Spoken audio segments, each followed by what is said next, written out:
Game of Thrones دنیا میں سب سے زیادہ دیکھی جانے والی ڈرامہ سیریز تھی۔ یہ سیریز ڈیوڈ بینیوف نے ڈی بی وائز کے ساتھ مل کر ایچ بی او کے لیے بنائی تھی۔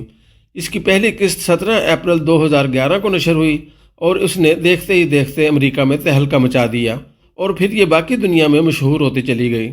گیم آف تھرونز کے 8 سیریز اور 73 قسطیں آ چکی ہیں۔ آخری قسط 19 مئی 2019 کو نشر ہوئی تھی اور اس کے بعد ناظرین آج تک 9ویں سیزن اور 74ویں قسط کا انتظار کر رہے ہیں۔ اس کے ابتدائی سیزنز کروشیا اور آئس لینڈ میں فلمائے گئے تھے۔ صرف اس شوٹنگ کی وجہ سے کروشیا اور آئس لینڈ میں سیاحت کی انڈسٹری ڈیولپ ہو گئی اور یہ دونوں ملک اب ٹورزم سے اربوں ڈالر کما رہے ہیں۔ اس کے کچھ حصے اسپین، مالٹا، موراکو اور کینیڈا میں بھی شوٹ ہوئے، جس کے بعد ان لوکیشنز کی ویلیو اور سیاحت میں بھی اضافہ ہو گیا اور مقامی آبادی کو کروڑوں روپے کا فائدہ ہونے لگا۔ گیم آف تھرونز نے دنیا جہاں کے ایوارڈز بھی حاصل کیے اور اسے دنیا کی کامیاب ترین اور مہنگی ترین سیریز کا اعزاز بھی ملا۔ اب سوال یہ ہے کہ گیم آف تھرونز کی کامیابی کی وجہ کیا تھی؟ اس کی سب سے بڑی وجہ تجسس اور لمحہ بہ لمحہ بدلتی ہوئی صورتحال تھی۔ آپ اگر ایک بار یہ سیریز دیکھنا شروع کر دیں تو تجسس آپ کے ذہن کو جکڑ لے گا اور آپ کو ہر کردار آخری محسوس ہوگا۔ ایک ولن مرے گا تو آپ محسوس کریں گے سیریز ختم ہو گئی، لیکن اس کے ساتھ ہی دوسرا کردار آئے گا اور وہ پہلے کردار سے زیادہ آپ کی توجہ کھینچ لے گا۔ ہر ہیرو کی موت کے بعد نیا ہیرو آئے گا اور وہ پچھلے سے زیادہ پاورفل ہوگا۔ لہٰذا ہم اگر ایک فقرے میں گیم آف تھرونز کی تعریف کریں تو یہ نیور اینڈنگ، نہ ختم ہونے والی کہانی ہے۔ اس میں ایک کے بعد دوسرا اور دوسرے کے بعد تیسرا کردار آتا ہے اور یہ پہلے سے زیادہ ظالم، طاقتور، خوفناک اور سازشی ثابت ہوتا ہے۔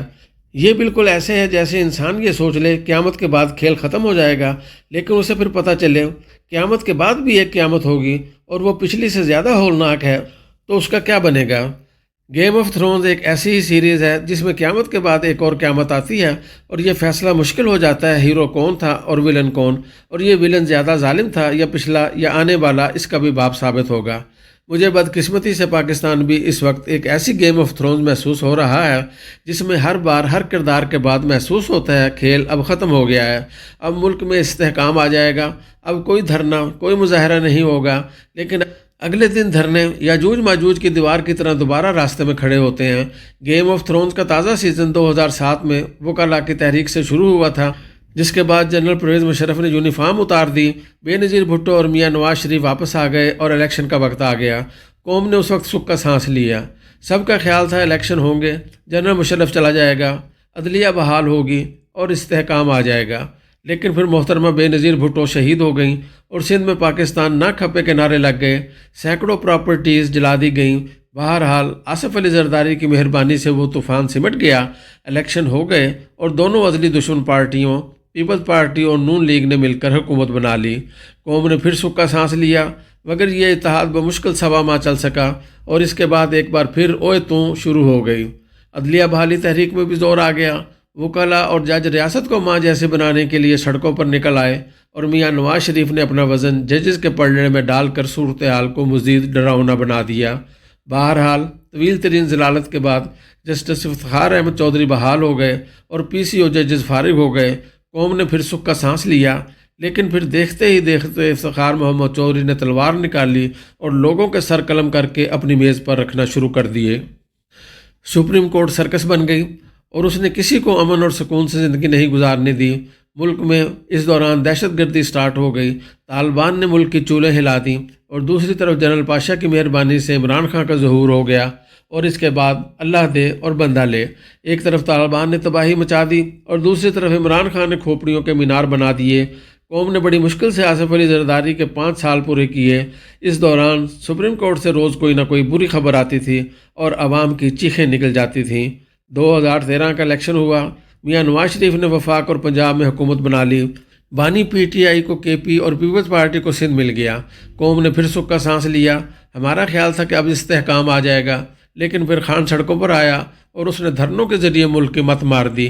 یہ اپنے ساتھ سوشل میڈیا، یوتھیے، دھرنے اور نفرت لے کر آئے اور ان ہتھیاروں سے ملک کی بنیادیں کھودنے لگے۔ اس دوران جسٹس ثاقب نثار اور جنرل فیض حمید کا ظہور بھی ہو گیا۔ یوں عمران خان، جنرل فیض حمید اور جسٹس ثاقب نثار کا ٹرائکا بنا اور اس نے پھر کسی کو آرام سے سونے نہیں دیا۔ قوم کے وہ 5 سال بھی مکمل برباد ہو گئے۔ گیم آف تھرونز کے سیزن کے آخر میں 2018 کے الیکشن ہو گئے اور خان کی حکومت بن گئی۔ یہ حکومت پچھلی حکومتوں سے مکمل مختلف تھی۔ بانی پی ٹی آئی اور اسٹیبلشمنٹ ایک پیج پر تھے۔ اپوزیشن مکمل طور پر فارغ ہو چکی تھی۔ نواز شریف کو جیل سے نکال کر لندن بھجوا دیا گیا تھا۔ نون لیگ کے باقی تمام لیڈرز جیلوں میں تھے اور آصف علی زرداری گھٹنوں تک فیک اکاؤنٹس کے مقدموں میں دھسے ہوئے تھے، اور میڈیا اور سوشل میڈیا بھی حکومت کے کنٹرول میں تھا۔ لیکن اس کے باوجود خان نے کسی کو سانس نہیں لینے دیا۔ انڈسٹری اجڑ گئی، اکانومی برباد ہو گئی، سفارتی تعلقات تباہ ہو گئے، اور رہی سے کثر عثمان بزدار اور محمود خان نے پوری کر دی۔ اس کے بعد عمران خان ہٹاؤ پروجیکٹ شروع ہو گیا۔ عوام کا خیال تھا خان کے بعد استحکام آ جائے گا، لیکن خان کے ہٹتے ہی ملک تیزاب کے ڈرم میں جا گرا اور مسائل میں اضافہ ہوتا چلا گیا۔ قوم کا خیال تھا اس کے ذمہ دار جنرل باجوہ ہیں، ان کے بعد استحکام آ جائے گا، مگر کمانڈ کی تبدیلی کے بعد مسائل میں اضافہ ہو گیا اور سپریم کورٹ نے ان مسائل پر تیل پھینکنا شروع کر دیا۔ عوام کا خیال تھا جسٹس عمر عطا بندیال ذمہ دار ہیں، یہ جائیں گے تو استحکام آ جائے گا۔ بندیال صاحب چلے گئے اور قاضی فائز عیسیٰ آ گئے، لیکن بحران میں مزید اضافہ ہو گیا۔ قوم کا خیال تھا 2024 کے الیکشنز کے بعد اچھا وقت آ جائے گا، لیکن الیکشنز کے بعد آگ مزید بھڑک گئی، اور اب یہ کہا جا رہا ہے کہ 26ویں آئینی ترمیم کے بعد ہر چیز ٹھیک ہو جائے گی۔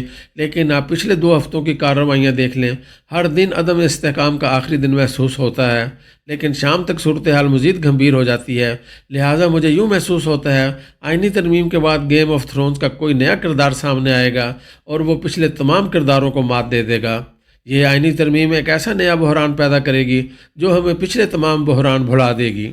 دنیا میں ہر شر کے بارے میں کہا جاتا ہے، اس سے خیر کا کوئی نہ کوئی پہلو ضرور نکلتا ہے، لیکن پاکستان شاید دنیا کا واحد ملک ہے جس میں ہر شر ایک نئے شر کو جنم دیتا ہے، اور وہ شر پچھلے شر سے زیادہ خوفناک ثابت ہوتا ہے، اور شر کے اندر شر کی پیدائش کے نتیجے میں آج ملک میں ایک بھی معزز شخص نہیں بچا۔ تمام شخصیات اور تمام عہدے متنازع ہو چکے ہیں، اتھارٹیز کا خوف بھی ختم ہو چکا ہے، اور ریاست کی رٹ بھی۔ آج بے یقینی کی یہ حالت ہے، لوگ صبح اٹھ کر ایک دوسرے سے پوچھتے ہیں کیا آج سڑکیں کھلی ہوں گی، اور کیا ہم اسکول، کالج، مارکیٹ اور دفتر جا سکیں گے، اور اگر خوش قسمتی سے لوگ باہر چلے جائیں تو گھر والوں کو ان کی واپسی کا یقین نہیں ہوتا۔ ہم AI کے دور میں زندہ ہیں، اور ہمارے موبائل فون کس وقت بند ہو جائیں اور انٹرنیٹ اور وائی فائی کس وقت جواب دے جائے ہم نہیں جانتے۔ سڑکیں بند ہونا اور ٹریفک جام ہونا روٹین بن چکی ہے، اور ان کے ساتھ ساتھ لیڈروں سے لے کر عوام تک پورا ملک اخلاقیات کے خوفناک بحران کا شکار ہو چکا ہے۔ کسی کو کسی کی کسی بات پر یقین نہیں ہوتا۔ لہٰذا پھر سوال یہ ہے، ان حالات کے ساتھ یہ ملک کیسے چل سکے گا؟ یہ گیم آف تھرونز مزید کتنے لوگوں کا سر لے گی؟ میرا خیال ہے ہمیں اب یہ ڈرامہ ختم کر دینا چاہیے۔ ہم جو کرنا چاہتے ہیں ایک ہی بار کر دیں، اور روز روز کا سیاپا ختم کریں۔ کم از کم سڑکیں تو کھلی ہونی چاہیے، اور انٹرنیٹ اور فون سروس تو ہونی چاہیے تاکہ کاروبار حیات چل سکے۔ یہ آئین اور ایکسٹینشن کا مسئلہ بھی ایک ہی بار ختم ہو جانا چاہیے۔ جس کو جو چاہیے اسے تاحیات دے دیں تاکہ استحکام آ سکے، تاکہ گیم آف تھرونز ختم ہو سکے، اور تاکہ ہماری نسل چند سال ہی صحیح لیکن سکھ کا تھوڑا سا سانس تو لے سکے۔ لیکن شاید یہ ہمارے نصیب میں ہی نہیں ہے۔ ترامیم کے بعد اب جج استعفے تیار کر کے بیٹھے ہیں، اور یہ جس دن استعفے دیں گے اس دن گیم آف تھرونز کا اگلا سیزن شروع ہو جائے گا، اور اس سیزن میں کس کس کا سر جائے گا ہم سر دست کچھ نہیں کہہ سکتے۔